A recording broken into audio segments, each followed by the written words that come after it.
Welcome. Can I turn this on? Maybe? All right. Can people hear in the back? Can you guys hear me? Is the mic on? No? Maybe you can ask them to turn it on. Maybe we can get a big, there we go. All right. Maybe we can get a bigger auditorium, we'll see. So welcome to CS 183B. I'm Sam Altman, I'm the president of Y Combinator. 9 years ago, I was a Stanford student, and then I dropped out to start a company, and then I've been an investor for the last few. So at YC, we've been teaching people how to start startups for 9 years. Most of it's very hands-on and specific to the startups, but 30% of it is pretty generally applicable. And so we think that we can teach that 30% in this class. And even though that's only 30% of the way there, hopefully it'll still be really helpful. We've taught a lot of this at YC already, but it's all been off the record. And this is the first time that a lot of what we teach in YC is going to be on the record. So we've invited some of our best speakers to come and give the same talks they give at YC. We've now funded 720 companies. And so we're pretty sure that a lot of this advice is pretty good. We can't fund every startup yet, but we can hopefully make this advice very generally available. Guest speakers are going to teach 17 of the 20 classes. I'm only teaching 3. Counting YC itself, every guest speaker has been involved in the creation of a $1 billion+ company. So the advice shouldn't be that theoretical. It's all from people who have done it. All of the advice in this class is geared towards people starting a business where the goal is hypergrowth and eventually building a very large company. Much of it doesn't apply in other cases, and I want to warn people up front that if you try and do these things in a lot of big companies or non-startups, it won't work. It should still be interesting. I really do think that startups are the way of the future, and it's worth trying to understand them.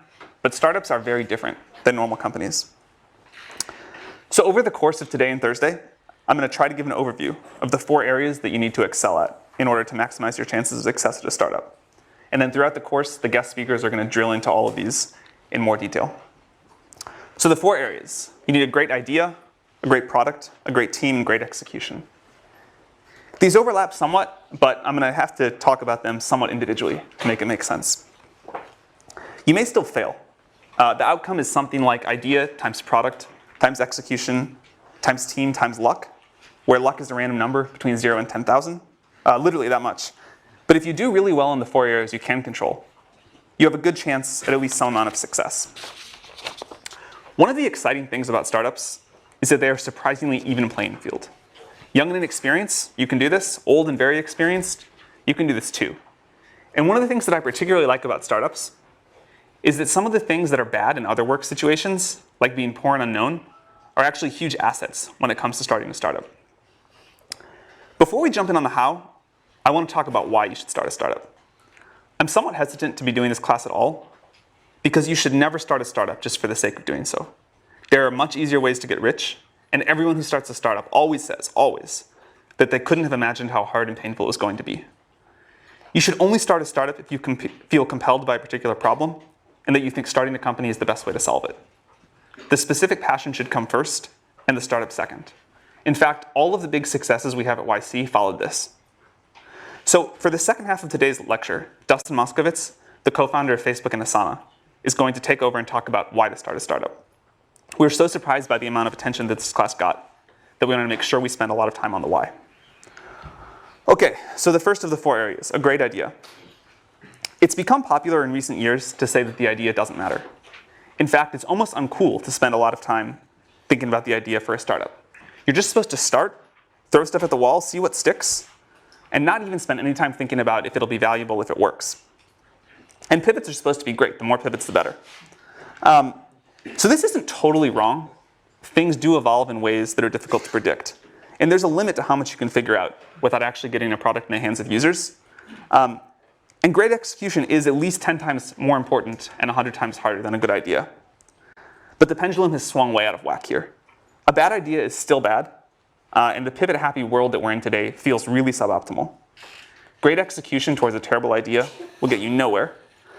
There are exceptions, of course, but most great companies start with a great idea, not a pivot.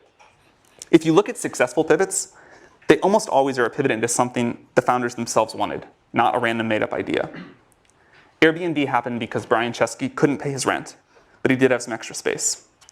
In general, though, if you look at the track record of pivots, They don't become big companies. I myself used to believe ideas didn't matter that much, but I'm very sure that's wrong now. The definition of the idea as we talk about it is very broad. It includes the size and the growth of the market, the growth strategy for the company, the defensibility strategy, and so on. When you're evaluating an idea, you need to think through all these things, not just the product. If it works out, you're going to be working on this for 10 years. So it's worth some real upfront time to think through the long-term value and the defensibility of the business. Even though plans themselves are worthless, the exercise of planning is really valuable and totally missing in most startups today. Long-term thinking is so rare anywhere, but especially in startups, that it's a huge advantage if you do it. Remember that the idea will expand and become more ambitious as you go. You certainly don't need to have everything figured out in a path from here to world domination, but you really want a nice kernel to start with. You want something that can develop in interesting ways. As you're thinking through ideas, another thing that we see young founders get wrong all the time is that someday you need to build a business that's difficult to replicate. This is an important part of a good idea. I want to make this point again because it's so important. The idea should come first and the startup should come second. Wait to start a startup until you come up with an idea you feel compelled to explore. This is also the way to choose between multiple ideas.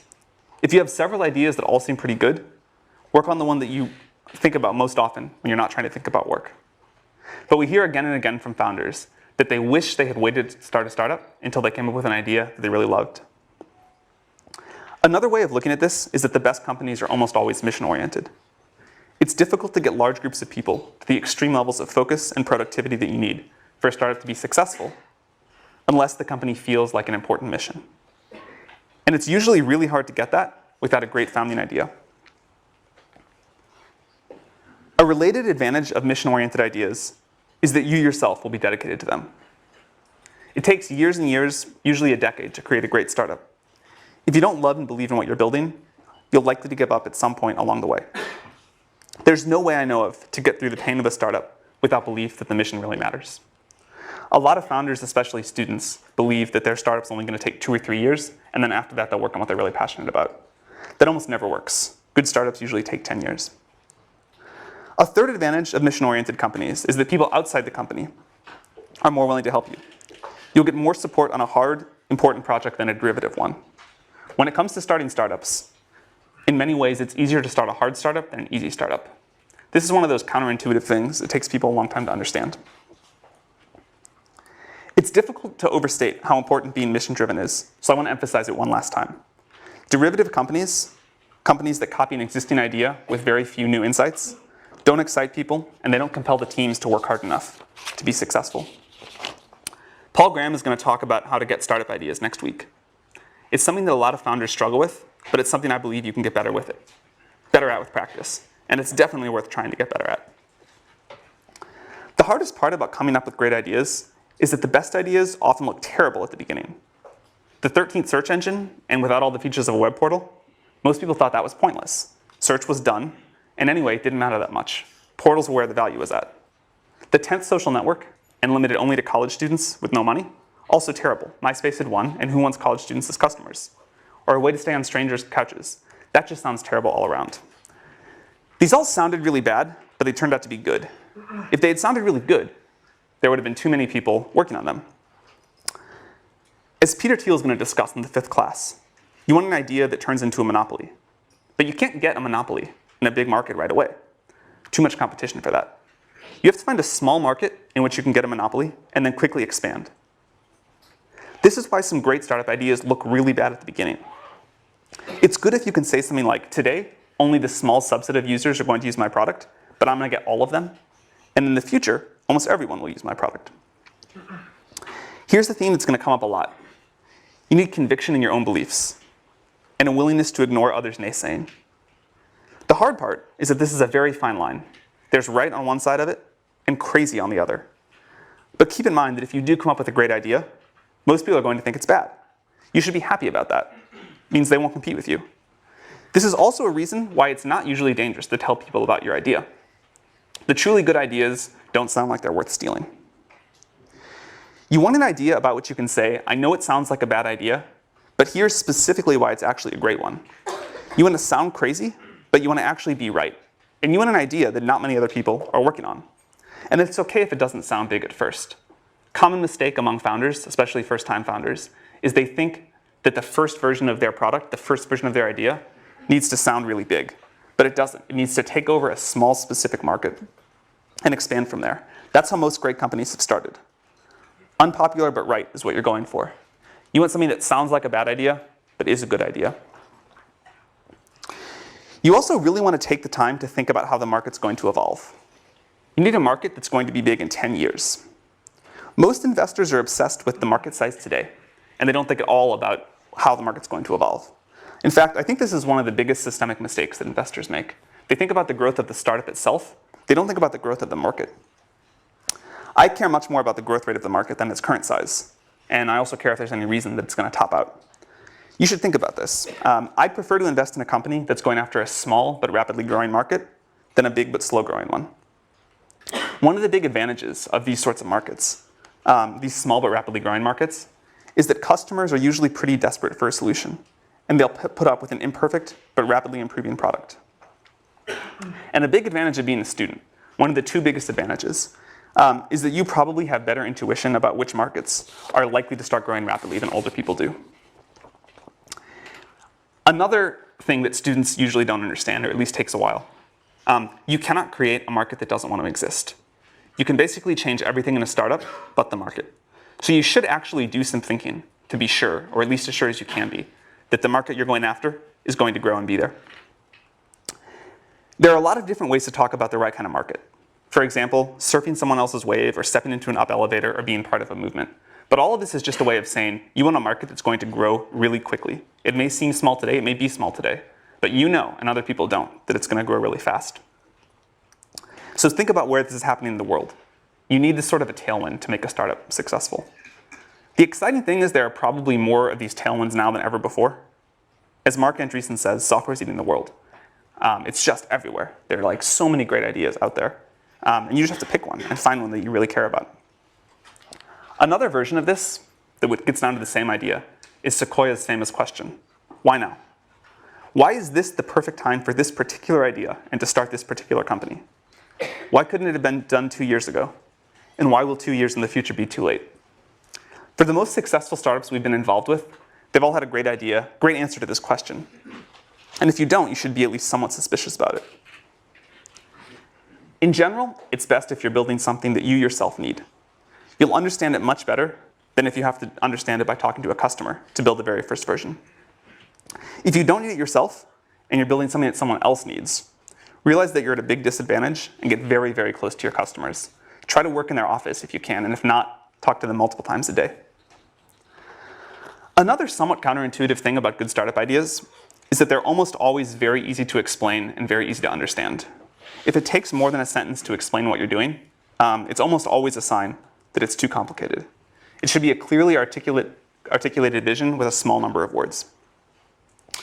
And the best ideas are usually either very different from existing companies in one important way, like Google being a search engine that worked just really well and none of the other stuff of the portals, or totally new like SpaceX.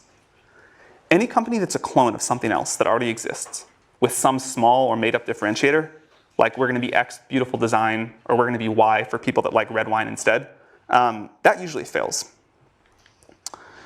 So as I mentioned, one of the great things about being a student is that you have a very good perspective on new technology. And learning to get good at having new ideas takes a while. So start working on that right now. That's one thing we hear from people all the time, that they wish they had done more of when they were a student. The other is meeting potential co-founders. You have no idea how good of an environment you're in right now for meeting people that you can start a company with down the road. And the one thing that we always tell college students is more important than starting any particular startup is getting to know a lot of potential co-founders. So I want to finish this section of my talk with a quote from 50 Cent. This is from when he was asked about vitamin water. I won't read it, it's up there. But it's about the importance of thinking about what customers want and thinking about the demands of the market. Most people don't do this. Most students especially don't do this. If you can just do this one thing, if you can just learn to think about the market first, you will have a big leg up on most people starting startups. And this is something This is probably the thing that we see wrong with Y Combinator apps most frequently, is that people have not thought about the market first and what people want first. So for the next section, I'm going to talk about building a great product. And here again, I'm going to use a very broad definition of product. It includes customer support and copyright explaining the product. Anything involved in your customer's interaction with what you built from them. To build a really great company, you first have to turn a great idea into a great product. This is really hard, but it's crucially important, and fortunately, it's pretty fun. Although great products are always new to the world, and it's hard to give you advice about what to build, there are enough commonalities that we can give you a lot of advice about how to build it. One of the most important tasks for a founder is to make sure that the company builds a great product. Until you've built a great product, almost nothing else matters. When really successful startup founders tell the story of their early days, it's almost always sitting in front of the computer working on their product or talking to their customers. That's pretty much all the time. They do very little else. And you should be very skeptical if your time allocation is much different. Most other problems that founders are trying to solve, raising money, getting more press, hiring, business development, etc., these are significantly easier when you have a great product. It's really important to take care of that first. Step one is to build something that users love. At YC, we tell founders to work on their product, talk to users, exercise, eat, and sleep, and very little else. All the other stuff I just mentioned, PR, conferences, recruiting advisors, doing partnerships, you should ignore all of that and just build a product and then get it as good as possible by talking to your users. Your job is to build something that users love. Very few companies that go on to be super successful get there without first doing this. A lot of good on paper startups fail because they merely make something that people like. Making something that people want, but only a medium amount, is a great way to fail and not understand why you're failing. So these are the two jobs. Something that we say at YC a lot is that it's better to build something that a small number of users love than a large number of users like. Of course, it'd be best to build something that a small number of users love, but opportunities to do that for V1 are rare, and they're usually not available to startups. So in practice, you end up choosing either the gray or the orange. You make something that a lot of users like a little bit, or something that a small number of users love a lot. And this is a very important piece of advice. Build something that a small number of users love. It's much easier to expand from something that a small number of people love to something that a lot of people love than from something that a lot of people like to a lot of people love. If you get this right, you can get a lot of other things wrong. If you don't get this right, you can get everything else right, and you'll probably still fail.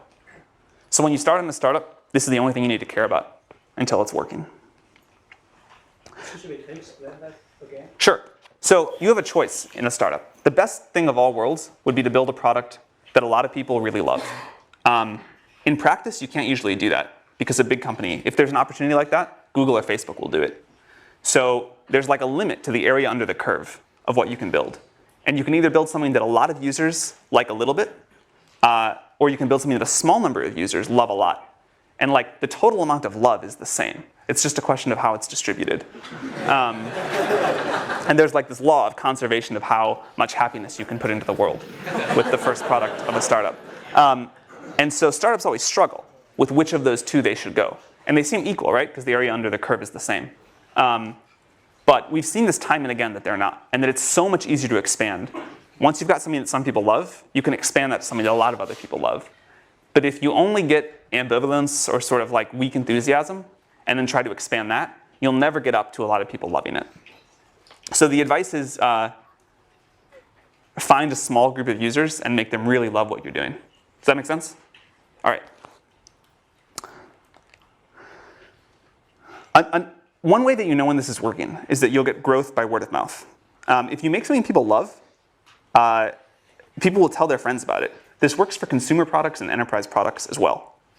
When people really love something, they tell their friends about it, and you'll see organic growth.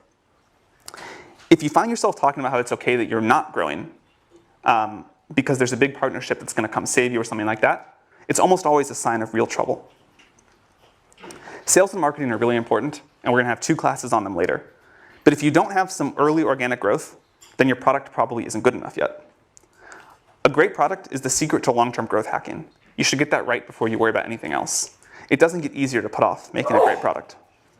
If you try to build a growth machine before you have a product that some people really love, you're almost certainly going to waste your time. Breakout companies almost always have a product that's so good that it grows by word of mouth. Over the long run, great products win. Don't worry about your competitors raising a lot of money and what they may do in the future. They probably aren't very good anyway. Very few startups die from competition. Most die because they themselves fail to make something users love. They spend their time on other things. So worry about this above all else. Another piece of advice to make something that users love, start with something simple. It's much, much easier to make a great product if you have something simple. Even if your eventual plans are super complex, and hopefully they are, you can almost always start with a smaller subset of the problem than whatever you think is the smallest. And it's hard to build a great product, so you want to start with as little surface area as possible. Think about the really successful companies and what they started with. Think about products that you really love. They're generally incredibly simple to use and especially to get started using. The first version of Facebook was almost comically simple. The first version of Google was just an ugly web page with a text box and 2 buttons, but it returned the best results, and that's why users loved it. The iPhone is far simpler to use than any smartphone that ever came before it, and it was the first one that people really loved. Another reason that simple is good is because it forces you to do one thing extremely well, and you have to do that to make something that people love.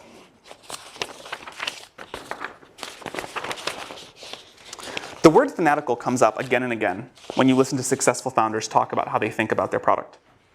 Founders talk about being fanatical in the way they care about the quality of the small details, fanatical in getting the copy that they use to explain the product just right, and fanatical in the way they think about customer support.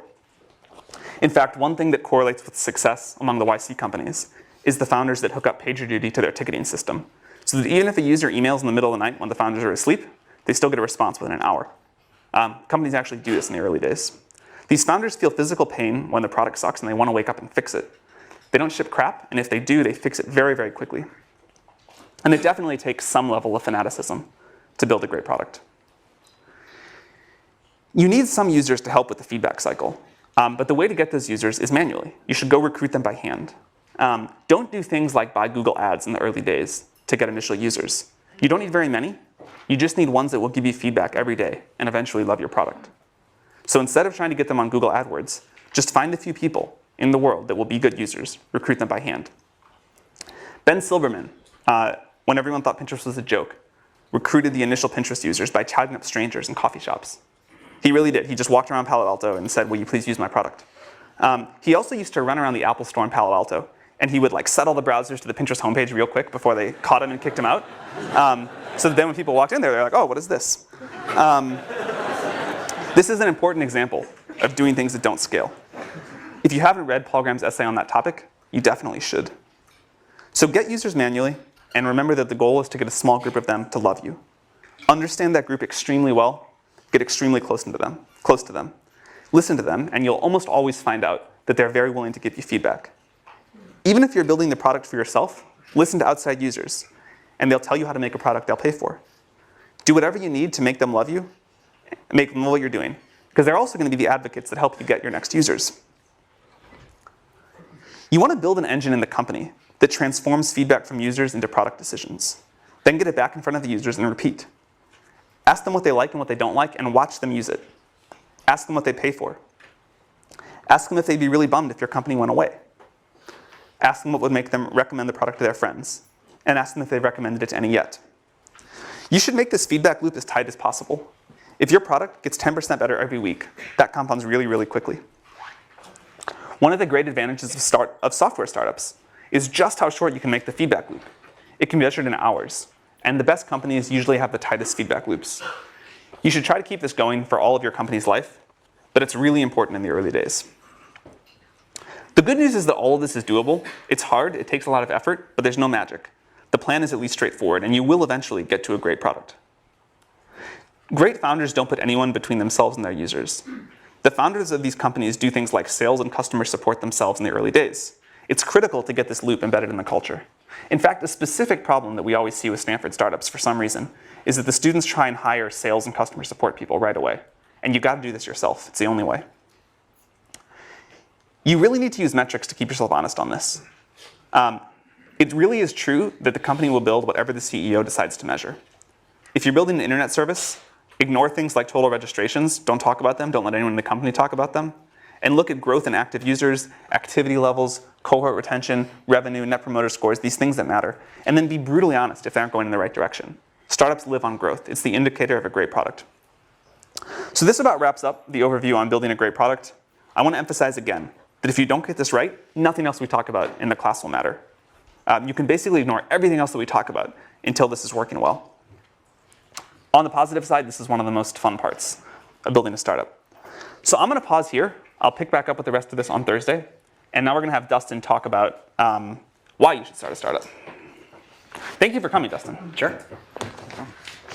But yeah, so Sam asked me to talk about why you should start a startup. There's a bunch of reasons you might have. And there's a bunch of common reasons that people have that I hear all the time for why you might start a startup. It's important to know like what reason is yours, because some of them only make sense in certain contexts. Some of them will actually like lead you astray. You may have been misled by the way that Hollywood or the press likes to romanticize entrepreneurship. So I want to try and like illuminate some of those potential fallacies so you guys can make the decision in a clear way. And then I'll talk about the reason I like best for actually starting a startup. It's very related to a lot of what Sam just talked about. But surprisingly, I don't think it's the most common reason. Usually people have one of these other reasons, or they just want to start a company for the sake of starting a company. So the four common reasons, just to enumerate them, are it's glamorous, you'll get to be the boss, you'll have flexibility, especially over your schedule, and you'll have the chance to have bigger impact and make more money than you might by joining a later stage company. So, okay, you guys are probably pretty familiar with this concept. When I wrote the Medium post, which a lot of you guys read a year ago, I felt like the story in the press was a little more unbalanced. Entrepreneurship just got romanticized quite a bit. The movie The Social Network came out, had a lot of sort of like bad aspects of what it's like to be an entrepreneur, but mainly sort of painted this picture of like there's a lot of partying and you kind of move from like one brilliant insight to another brilliant insight, and really made it seem like this like really cool thing to do. And I think the reality is just not quite so glamorous. There's an ugly side to being an entrepreneur, and also just more importantly, what you're actually spending your time on is just a lot of hard work. Sam mentioned this, but you're basically just sitting at your desk, heads down, focused, answering customer support emails, doing sales, figuring out hard engineering problems. So it's really important that you kind of like go in with eyes wide open. And then also it's really quite stressful. This has been a popular topic in the press lately. The Economist actually ran a story just last week called like Entrepreneurs Anonymous, and shows like a founder kind of like hiding under his desk and talking about like founder depression. So this is like a very real thing. Like, let's be real. If you start a company, it's going to be extremely hard. Why is it so stressful? So a couple reasons. One is you've got a lot of responsibility. So people in any kind of career have fear of failure. It's kind of just like a dominant part of the psychology. But when you're an entrepreneur, you have fear of failure on behalf of yourself and all of the people who decided to follow you. So that's really stressful. In some cases, these people are depending on you for their livelihood. Even when that's not true, they have decided to devote the best of your years of their life to following you. And so you're responsible for the opportunity cost of their time. So that's a big deal. And you're always on call if something comes up.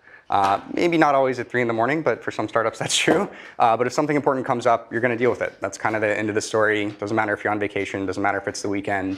You kind of always got to be on the ball and always be in a place mentally where you're prepared to deal with those things. And then a sort of special example of that or of this kind of stress is fundraising. So scene from The Social Network.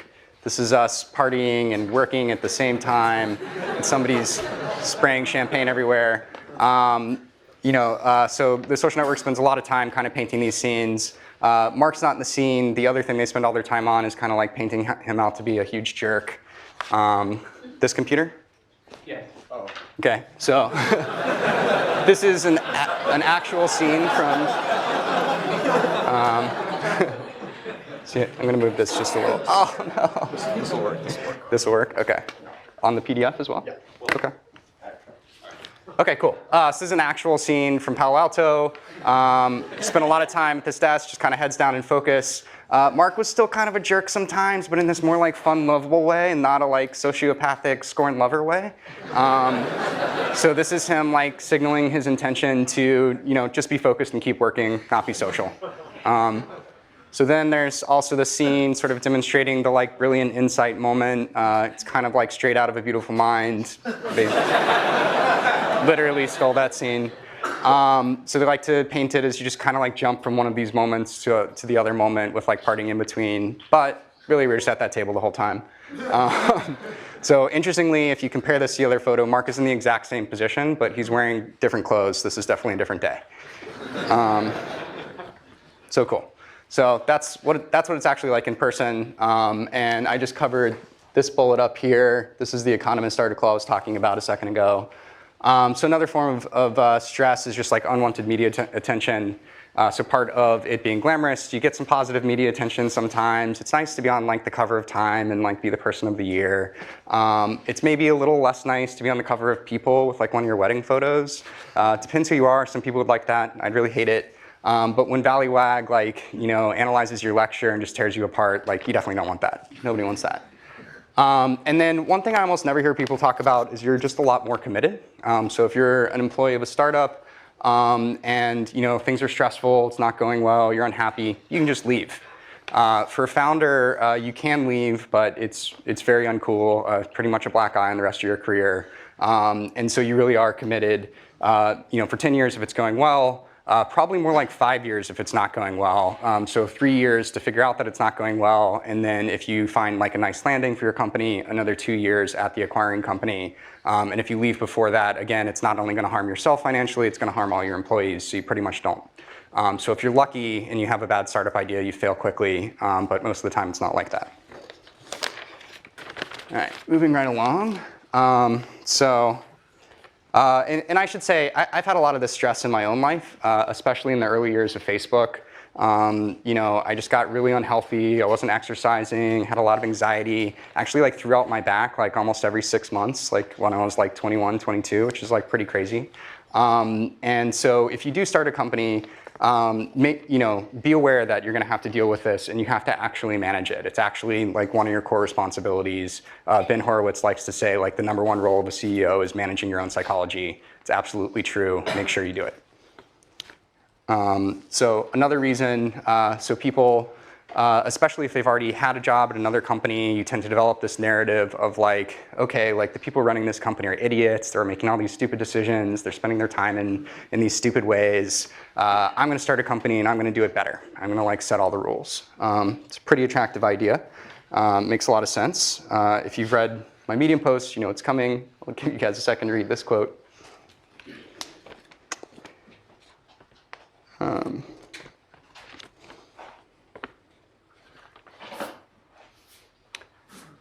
Cool. So this really resonates with me. And one thing I'd point out is, the reality of these decisions is pretty nuanced. The people you thought were idiots probably weren't idiots. They probably just had like a really difficult decision in front of them, and people pulling them in multiple directions.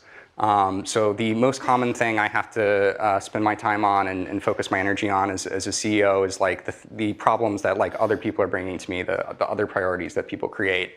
And it's usually in the form of a conflict.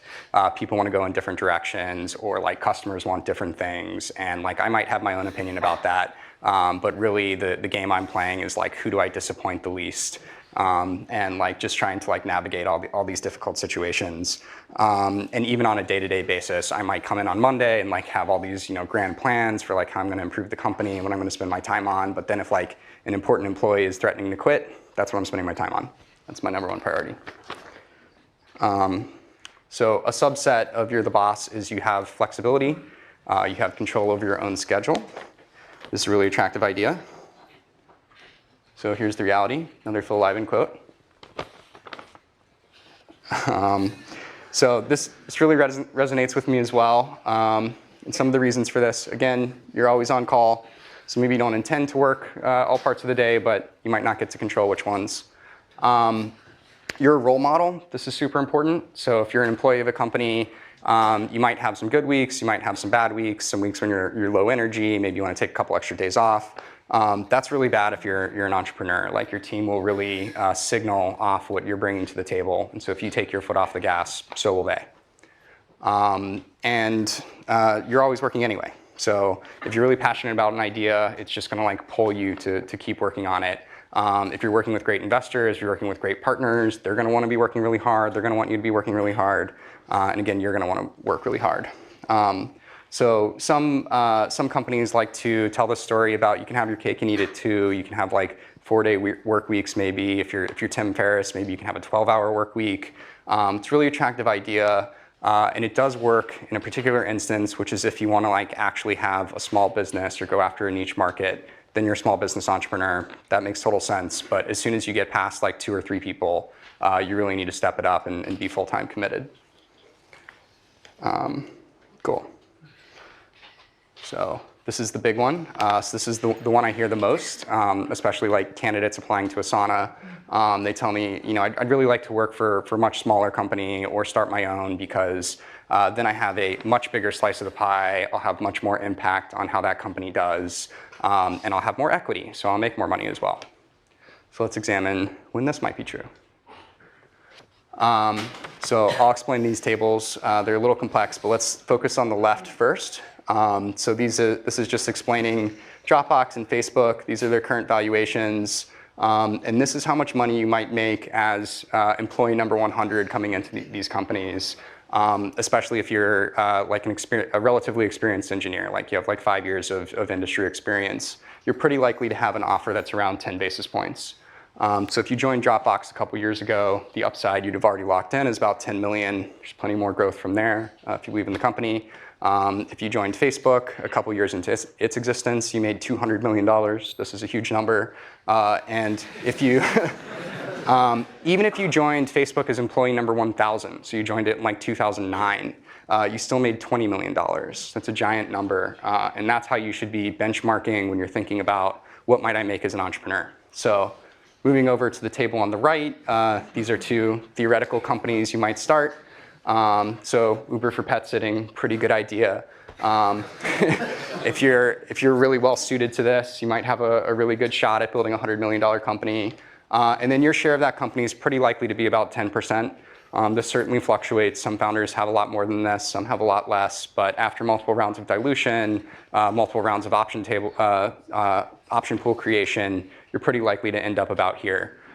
If you have more than this, I'd recommend Sam's post on like the equity split between founders and employees. You probably should be giving out more. So basically, if you're extremely confident about building this $100 million business, which is a big ask, it should go without saying that you should have a lot more confidence in Facebook in 2009 or Dropbox in 2014 than you might for a startup that doesn't even exist yet. Then this is worth doing. So if you have a $100 million idea and you're pretty confident you can execute it, I would consider that. If you think you're the right entrepreneur to build Uber for space travel, that's a really huge idea, $2 billion idea. You're actually going to have a pretty good return for that. You should definitely do that. This is also only the value after 4 years, and this idea probably has legs. So definitely go after that. If you're thinking of building that, you probably shouldn't even be in this class right now. You should just go and build that company. So why is this financial reward and impact? I really think that financial reward is very strongly correlated with the impact you have on the world. If you don't believe that, let's talk through some specific examples and not think about the equity at all. So why might joining a late-stage company actually provide you a lot of impact? You get this force multiplier. They have an existing massive user base. If it's Facebook, it's 1 billion users, or if it's Google, it's 1 billion users.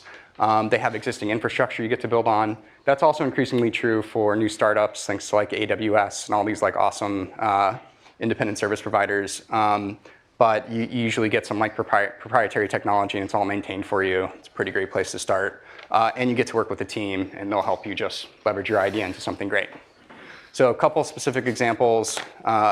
Brett Taylor came into Google as around employee number 1,500, and he invented Google Maps. This is a product you guys probably use every day. I used it to get here, and it's used by hundreds of millions of people all around the world. Didn't need to start a company to do that. did happen to get a big financial reward, but the point is he had massive impact. My co-founder, Justin Rosenstein, joined Google a little later after Brett. He was a PM there, and just as a side project, he ended up prototyping Chat, which used to be a standalone app, as integrated into Gmail, like you see it in the upper right there. And before he did that, like people didn't even think you could do chat over Ajax or chat in the browser at all. And he just kind of like demonstrated it and showed it to his team, and then they made it happen. And again, this is probably a product most of you use maybe every day. And then perhaps even more impressively, shortly after that, JR left. He became employee round number 250 at Facebook, and he led a hackathon project along with people like Andrew Bosworth and Leah Pearlman to create the like button. So this is one of the most popular elements anywhere on the web, totally changes how people use it.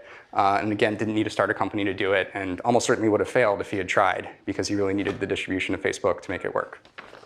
So important to keep in mind the context for what kind of company you're trying to start, and like where will you actually be able to make it happen. So what's the best reason? So Sam already talked about this a little bit, but basically you can't not do it. You're super passionate about this idea. You're the right person to do it. You've got to make it happen. So how does this break down? So we're getting close to the end here. Am I doing time? Cool. Sweet, perfect. This is sort of like a wordplay. You can't not do it in two ways. One is you're so passionate about it that you have to do it. You're going to do it anyway. And this is really important because you'll need that passion to get through all of those like hard parts of being an entrepreneur that we talked about earlier. You'll also need it to effectively recruit. Candidates can smell when you don't have passion, and there are enough entrepreneurs out there who do have passion that they may as well work for one of those. So this is sort of like table stakes for being an entrepreneur. Your subconscious can also tell when you don't have passion, and that'll be a huge problem. And then, so the other way to interpret this is the world needs you to do it. So this is sort of validation that the idea is important. It's going to make the world better, so the world needs it. If it's not something the world needs, go do something the world needs. Your time's really valuable. There are plenty of good ideas out there. Maybe it's not one of your own, maybe it's an existing company, but you may as well work on something that's going to be good. And then the second way to interpret this is the world needs you to do it. You're actually well suited to this problem in some way. If this isn't true, it may be a sign that your time is better spent somewhere else. But also just best case scenario, if this isn't true, you outcompete the team for which it is true. And you just end up with like a suboptimal outcome for the world. That doesn't feel very good. So drawing this back to my own experience, at Asana, Justin and I were kind of like reluctant entrepreneurs before we founded Asana. So we were working at Facebook. We were already working on a great problem. And we would basically work all day long on our normal projects. And then at night, we would keep working on this internal task manager that was used internally at the company. And it was just because we were like so passionate about the idea. It was so clearly valuable that we couldn't do anything else. And at some point, we had to have the hard conversation of like, okay, well, what does it mean if we don't actually start this company? We were able to see the impact it was having on Facebook. We were pretty convinced it could be really valuable for the world. We were also pretty convinced nobody else was going to build it. The problem had been around a long time, and we just kept seeing sort of incremental solutions to it. So if we didn't go out with the one that we thought was best, we thought there'd be a lot of value left on the table. And yeah, so we just couldn't stop working on it. And literally the idea was like beating itself out of our chest, like forcing itself into the world. And I think that's the feeling you should really be looking for when you start a company. That's how you know you have the right idea. So I'll go ahead and stop there. I'll put some recommended books up here, but won't narrate them. And maybe that's the end of the class. Yeah, thank you.